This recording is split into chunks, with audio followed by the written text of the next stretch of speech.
लेकिन मैं जिन मुसलमानों की बात करता हूँ वो मेरा भाई हिंदुस्तानी है, मैं पाकिस्तानी की बात नहीं करता। और जब तक मैं लड़ता रहूंगा इस जालिम सरकार से, जब तक हमारे मुसलमान भाइयों को उसका अधिकार नहीं मिल जाता, जब तक हमारे मुसलमान भाइयों को न्याय नहीं मिल जाता। और इसी मिशन के साथ ऑल इंडिया मजलिस-ए-इत्तेहादुल मुस्लिमीन आज आपके बीच में, आप तमाम बुजुर्गों से, तमाम नौजवान साथियों से, मेरी माँ बहनों के कानों तक अगर आवाज जा रहा हो, उनसे मेरा हाथ जोड़ के अपील है कि इस चुनाव को सिर्फ लोकसभा का चुनाव मत देखना। अगर गलती से भी गलती हो गई, इसका खामियाजा हम सबको भुगतना होगा।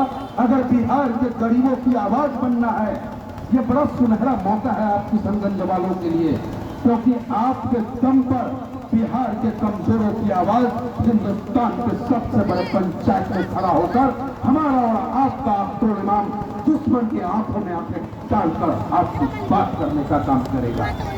तो मेरी अपील कि आने वाली 26 तारीख फिर शुरू होगा दिन जुम्मा, उसकी शुभकामनाएं अभी भी मैं आपको दे रहा हूँ।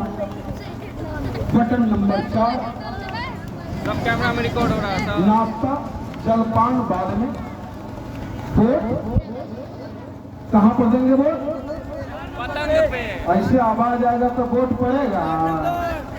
4 नंबर पतंग छाप। अरे नौजवानों, आवाज लगा लो, जालिमों के दिल में दहशत फैला दो। कहाँ कहाँ पे पतंग लगाओगे?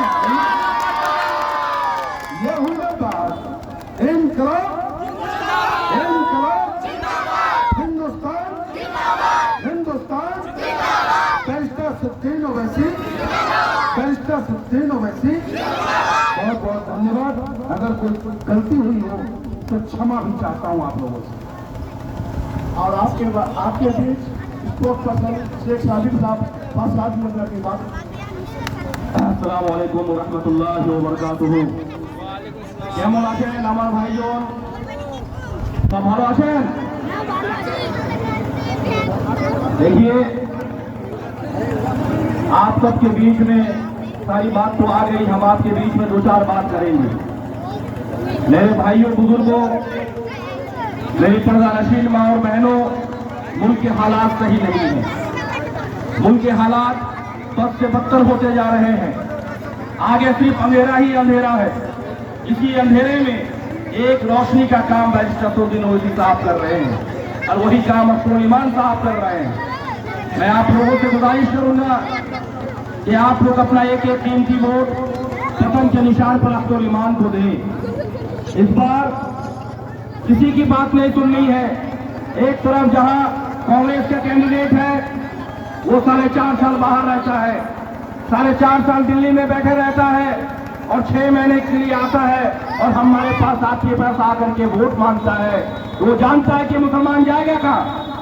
इसका अपना कोई लीडर नहीं है, इसका अपना कोई कायद नहीं है। ये आएगा हाथ खार करके कांग्रेस के पास। 70-75 सालों में हम लोगों ने कांग्रेस को वोट दिया, मेरे बाप दादाओं ने दिया, हमने भी दिया, लेकिन कांग्रेस ने क्या किया हम लोगों के साथ? हम लोगों का वोट लेकर के सिर्फ इस्तेमाल किया और हम लोग का इस्तेमाल किया। और दूसरी तरफ जो जेडीयू है वो बीजेपी है। जेडीयू को एक भी वोट डालने का मतलब है कि नरेंद्र मोदी के हाथ में